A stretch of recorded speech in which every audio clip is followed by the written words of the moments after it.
نحمده ونصلي على رسوله الكريم أما بعد فأعوذ بالله من الشيطان الرجيم بسم الله الرحمن الرحیم سورہ بقرہ آیت نمبر 8۔ گزشتہ آیات میں ہم نے کفار، ان کے انجام اور ان کے اعمال کے بارے میں پڑھا۔ جیسا کہ میں نے آپ کو سورہ بقرہ کے شروع میں بتایا تھا کہ اللہ رب العزت نے سورہ بقرہ کے شروع میں 4 قسم کے گروہوں کا تذکرہ کیا ہے۔ سب سے پہلے تو 3 گروہ آتے ہیں، بعد میں چوتھا۔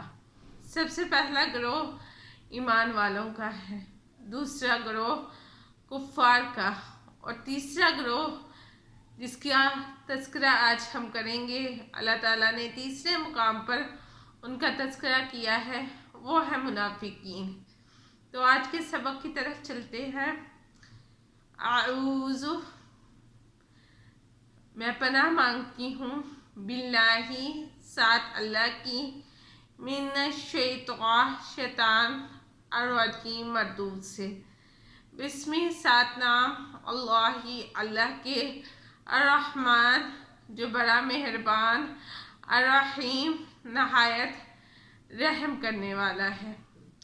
سورہ بقرہ آیت نمبر 8۔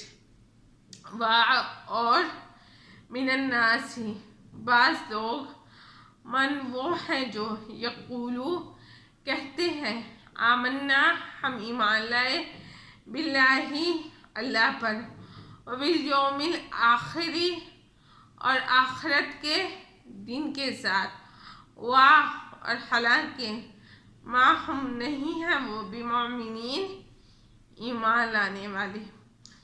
یہاں پر اللہ تعالیٰ نے تیسرے گروہ کا تذکرہ کیا ہے، اور یہ تیسرا گروہ کون سا ہے؟ یہ تیسرا گروہ منافقین کا ہے۔ بعض لوگوں میں سے کہا گیا ہے نا کہ بعض لوگ ایسے ہیں جو کہ کہتے ہیں ہم ایمان لائے اللہ پر اور یوم آخرت پر، حالانکہ وہ ایمان لانے والے نہیں ہیں۔ یہ کون لوگ ہیں؟ منافقین۔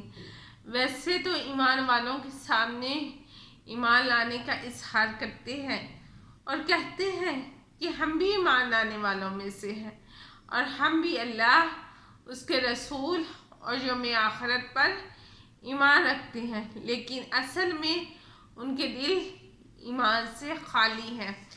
منافق کون ہوتا ہے؟ جس کے قول اور فعل میں فرق ہو، وہ منافق کہلاتا ہے۔ اور یہ منافق وہ تھے جو زبان سے تو اقرار کرتے تھے کہ ہم ایمان لے کر آئے ہیں، لیکن دل ان کے ایمان سے خالی تھے۔ تو یہاں اللہ تعالیٰ اپنے پیغمبر کو اور مسلمانوں کو آگاہ کر رہے ہیں کہ یہ لوگ جو منافق ہیں وہ ایمان لانے کا تو اقرار کرتے ہیں، لیکن اصل میں ایمان والے نہیں۔ ایمان وہ ہوتا ہے جو دل میں جس کا اقرار ہو، دل سے جس پر ایمان ہو اور زبان سے بندہ اس کا اقرار کرے۔ بہرحال منافقین کا جو ایمان تھا وہ صرف زبان کی حد تک تھا، دل ان کے ایمان سے خالی تھے۔ تو یہاں پر اللہ تعالیٰ نے انہی لوگوں کا تذکرہ کیا ہے جو یہ کہتے ہیں کہ ہم ایمان لائے اللہ اور یوم آخرت پر، لیکن وہ ایمان لانے والے نہیں ہیں، جن کے دل ایمان سے محروم ہیں اور حق بات کو نہ تو اپناتے ہیں نہ ہی ایمان لاتے ہیں۔ اصل میں وہ اس چیز کا اظہار کر کے اپنی طرف سے ایمان والوں کو اور پیغمبر اسلام کو دھوکہ دینے کی کوشش کرتے ہیں۔ اس کا ذکر اللہ تعالیٰ اگلی آیات میں فرما بھی رہے ہیں۔ یخادعون اللہ، وہ دھوکہ دیتے ہیں اللہ کو، والذین، اور ان لوگوں کو، آمنو، جو ایمان لائے، اور ما یخدعون، نہیں وہ دھوکہ دیتے، الا، مگر، انفسہم، اپنی ہی جانوں کو، وما یشعرون، اور نہیں وہ شعور رکھتے۔ تیسرا گروہ یعنی کہ منافقین کا ہے، یہ ایمان لانے والے ہرگز نہیں۔ پچھلی آیت میں اللہ تعالیٰ نے تصدیق کر دی کہ کسی صورت ایمان لانے والے نہیں، ان کا ایمان صرف زبان کی حد تک ہے، یعنی زبانی ایمان لاتے ہیں، دل سے اس کا قول اور اقرار نہیں کرتے، ٹھیک ہے، صرف ان کے قول کی حد تک ایمان ہے، ان کے دلوں میں ایمان راسخ نہیں ہوا، ایمان سے دل ان کے محروم اور عاری ہیں، مگر وہ اہل ایمان کو فریب دینے کے لیے زبان سے ایمان کا اظہار کرتے ہیں۔ تو اللہ تعالیٰ نے فرمایا نہ تو وہ اللہ کو دھوکہ دے سکتے ہیں کیونکہ اللہ تعالیٰ ان کے حال سے واقف ہے، وہ عالم الغیب ہے، وہ تو سب کچھ جانتا ہے، اور مسلمانوں کو بھی دھوکہ نہیں دے سکتے کیونکہ اللہ تعالیٰ ان کے فریب کاریوں کو وحی کے ذریعے اپنے پیغمبر صلی اللہ علیہ وآلہ وسلم کو بتا دیتے تھے، اور نبی اکرم صلی اللہ علیہ وآلہ وسلم کی زبانی مسلمانوں تک یہ خبر پہنچ جاتی تھی کہ وہ ان کی فریب کاریوں سے محفوظ رہیں۔ تو اصل میں زبان سے اقرار کرتے ہیں تاکہ وہ مسلمانوں کے سامنے یہ باور کروائیں کہ ہم اللہ اور اس کے رسول اور آخرت پر ایمان لاتے ہیں، حتیٰ کہ وہ ایمان لانے والے نہیں، اور سمجھتے ہیں کہ ہم اللہ اور ایمان والوں دونوں کو دھوکہ دے رہے ہیں۔ بہرحال اللہ کو تو وہ کسی صورت دھوکہ نہیں دے سکتے کیونکہ اللہ تعالیٰ غیب کے حالات کو جاننے والا ہے، اور مسلمانوں کو یہ اس طرح دھوکہ نہیں دے سکتے کہ اللہ تعالیٰ ان کی فریبیوں اور ان کی سازشوں کو مسلمانوں پر آگاہ فرما دیتا ہے۔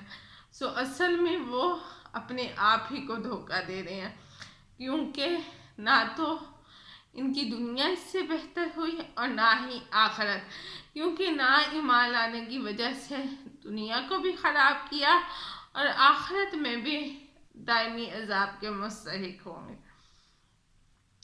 فی قلوبہم، ان کے دلوں میں مرض، بیماری ہے، فزادہم اللہ، سو بڑھا دی اللہ نے، مرضاً، بیماری ان کی، ولہم، اور ان کے لیے عذاب، عذاب ہے، علیم، دردناک، بما، سبب اس کے کہ کانوا تھے، یکذبون، وہ جھوٹ بولا کرتے۔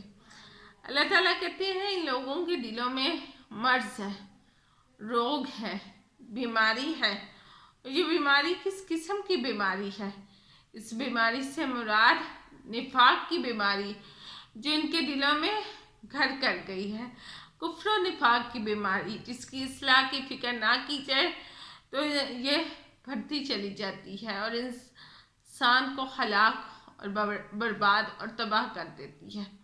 یہ اتنی مضر مرض ہے کہ انسان کو اندر اندر سے کھوکھلا کر دیتی ہے، اور اللہ تعالیٰ کہتے ہیں ان کے ایمان لانے کی نا وجہ ان کا نفاق ہے، منافق ہے، کہتے کچھ ہے کرتے کچھ ہے، اور اللہ تعالیٰ نے ان کی مرض کو بڑھا دیا، سبب ان کے گناہوں کے، سبب ان کی نافرمانیوں کے، سبب ان کی حق کو جھٹلانے کے، سبب ان کے عدم ایمان کی وجہ سے اللہ تعالیٰ نے ان کی بیماری کو بڑھا دیا، اور ایسے لوگوں کے لیے اللہ تعالیٰ کے ہاں آخرت میں دردناک عذاب ہے، وہ عذاب جس کے بارے میں نہ کسی نے سوچا، نہ کسی دل نے، دماغ نے اس کا گمان کیا، ایسا عذاب۔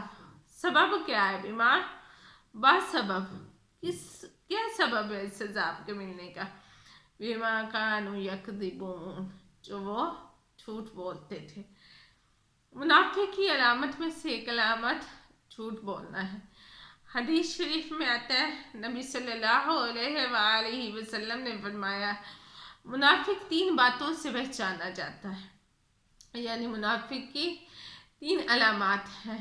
جب وعدہ کرتا ہے تو وعدہ خلافی کرتا ہے، جب امانت رکھوائی جائے تو اس میں خیانت کرتا ہے، تو جب بات کرتا ہے تو جھوٹ بولتا ہے۔ اس کا یہ مطلب نہیں ہے کہ اس کے علاوہ منافقین کی کوئی علامات نہیں ہے، حدیث میں تو منافقین کی بہت سی علامات ذکر کی گئی ہیں، لیکن جو 3 بنیادی علامتیں ہیں ان میں سے سب سے پہلے جھوٹ بولنا، دوسرا خائن اور تیسرا وعدہ خلاف۔ اگر کسی شخص میں ان تینوں علامات میں سے بھی ایک علامت ہو تو اسے اپنی اصلاح کرنی چاہیے، اور اگر کسی شخص میں یہ 3 علامات اکٹھی ہو جائیں تو اس کے لیے لمحہ فکریہ ہے، کیونکہ اس کا شمار بھی منافقین میں ہوتا ہے۔ یہ میں نہیں کہہ رہی، اللہ کا قرآن اور پیغمبر کی حدیث بول رہی ہے۔ بہرحال اللہ تعالیٰ فرماتے ہیں ایسے لوگوں کے دلوں میں نفاق کا مرض ہے، اور اللہ تعالیٰ نے ان کی نافرمانیوں کی وجہ سے اس مرض کو مزید بڑھا دیا، کیونکہ انہوں نے اپنے اصلاح کی کوشش نہیں کی۔ اور ایسے لوگوں کے لیے پھر آخرت میں دائمی اور دردناک عذاب ہے۔ سبب اس کا کیا ہے؟ وجہ یہ کہ وہ جو جھوٹ بولتے تھے۔ کیا جھوٹ؟ ایمان لانے کا اقرار تو کرتے تھے لیکن اصل میں ایمان سے خالی اور عاری تھے۔ وَإِذَا، اور جب قیلا کہا جاتا ہے لہم ان سے، لا تفسدوا، نہ تم فساد کرو، فی الارض، زمین میں، قالوا، تو کہتے ہیں، انما، بے شک، نحن، ہم تو، مصلحون، اصلاح کرنے والے ہیں۔ فساد اور اصلاح آپس میں ایک دوسرے کی ضد ہے، ٹھیک ہے، ایک دوسرے کے مخالف چیزیں ہیں۔